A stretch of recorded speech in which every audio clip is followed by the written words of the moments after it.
guys, it's AJ, and we are once again invited back to the secret bunker at Lucasfilm where Madeline hides all of the wonderful props, and she is going to show us some really cool stuff from Star Wars: The Rise of Skywalker. Hi, AJ. Hey, thank you so much for inviting me down. No problem. First order of business, gonna make sure you have a pair of gloves. Yes, I don't want to get banned like Anthony Carboni is. A lot of the props that we're going to take a look at today are more familiar if you've already seen the film. One of the things we have is the Medal of Yavin. Wow, for me, for doing such a good job during this segment. I mean, we just started, you. AJ. So this is actually forged out of brass. The direction to the prop makers was make it look precious, make it feel authentic, but also make it look like it was cared for a very long time. Even just the ribbon seems kind of worn and lived in, and it has different gradients of color. It has some good weight to it. I would be very excited if I won this. The next prop we'll pull out here. Ooh. You guess based I on can the shape. see Can the you shape feel of it. So this is a Sith Wayfinder. There's a couple different versions of this prop. Some of the more practical props actually have liquid inside in order to give so you it can sort have of that little effect. Exactly. Yeah. And then on the bottom, which you don't really get to see a whole lot, but there's a stamp.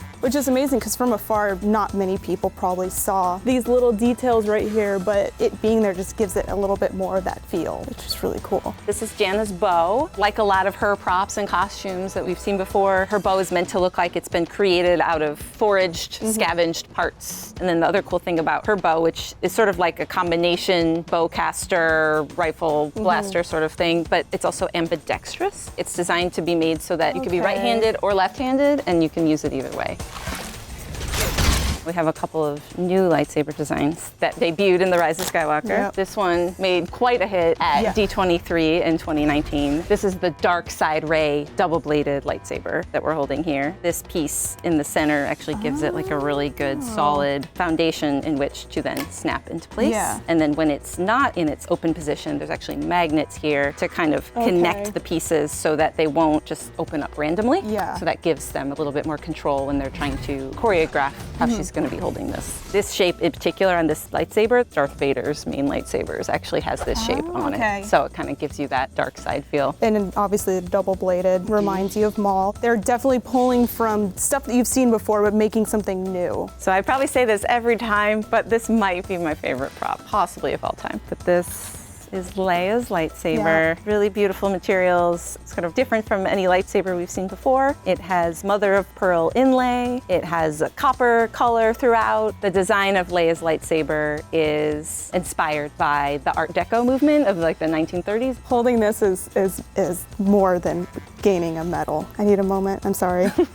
Seeing it here and being this close to it, all the details of it are just beautiful. But wait, there's more. These are some pretty special props. These are props that are all surrounding the character of Omatrace, which is the character that John Williams played. The props team was basically tasked with creating a unique prop that would look like it belonged in the Star Wars galaxy, but that the prop itself is actually a reference to a prop from a John Williams film. So we have a number of recognizable props here that while they're in the Star Wars style, you probably can identify a couple of them. A couple of them for sure. This one is extra special to my heart. It's a time turner from Prisoner of Azkaban, Harry Potter. Harry Potter, and it actually works. This one's actually super cool. So this has an hourglass in it that you can see the sand move, which is really special. Another set of Harry Potter props that we have here. So these are meant to look like wizard wands. These ones also, very good. Those are miniature versions of the yellow barrels from Jaws. Another fun one, at least from my childhood, this is an iron, and it is meant to be a reference to the iron in Home Alone, which is a beautiful John Williams soundtrack. It's right in the face. Exactly. A couple other things here. We have a fiddle and a bow that is from Fiddler on the Roof, just Star Wars style. We have a modded open reel tape deck with some real 1/4-inch tape reels inside. This is actually supposed to be an homage to the film Nixon. Oh, let's hear what it has to say.